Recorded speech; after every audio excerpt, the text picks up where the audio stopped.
Мен қазақ тілінде қызмет көрсетемін. Облыстық тілдерді дамыту басқармасы жанындағы тіл оқыту орталығы 2 жылдан бері аталмыш акцияны қолға алды. Өңір тұрғындарының арасында мемлекеттік тіл аясын кеңейту, шағын және орта бизнес өкілдері мен тұтынушы арасындағы тілдік байланысты нығайту мақсатында олар арнайы тіл ашар сөздіктерін таратып жүр.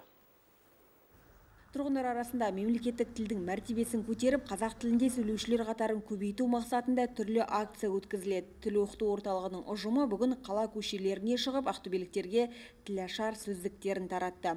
Мұнда қызмет көрсетудің 8 саласын қамтитын сөз тіркестері жинақталған. Көпке ыңғайлы болу үшін QR код та енгізілген. Таратпа материалды тілдерді оқыту орталығының педагогикалық ұжымы өзі дайындады. Яғни мынадай тілашар сөздік QR кодталған нұсқасымен осындай ұстап жүруге, қарауға ыңғайлы буклеттер 8 тақырып менің қолымдағы тұрмыстық техника дүкенінде екен.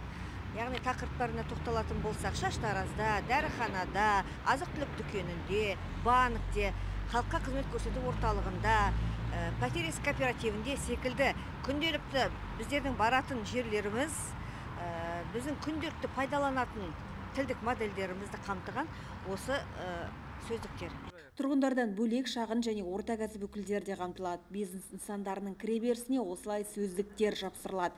Мұның бәрі тұтынушы мен қызмет көрсетуші арасындағы тілдік кедергіні жоюға бағытталған. Қоғамдық өмірдің қай саласында болмасын, мемлекеттік тіл басымдықта болу керек. Яғни қызмет көрсетушімен, немесе тұтынушымен мемлекеттік тілде сөйлесу, сауатты сөйлеу, келген тұтынушының қандай мақсатпен келгенін, оған не керек екенін, қажетті анықтайтын қажетті сөздер мен сөз тіркестері қамтылған тілашар сөздігінде керек дүние. Тұтынушыға, қызмет көрсетушіге ол керек. Әшейінде естіп жатамыз, мен сөйлер едім. Не көп сөздік көп. Ал сол салаға қажетті ғана сөздер мен сөз тіркестерін қамтыған, тілдік модельдерді қамтыған сөздік. Айту өтейік, былтырдан бері орталық дәл осында 2500 дана ақпаратты құрал мен сөздікті таратты. Қаладан бөлек аудандарда да бұл акция қолдау тапты.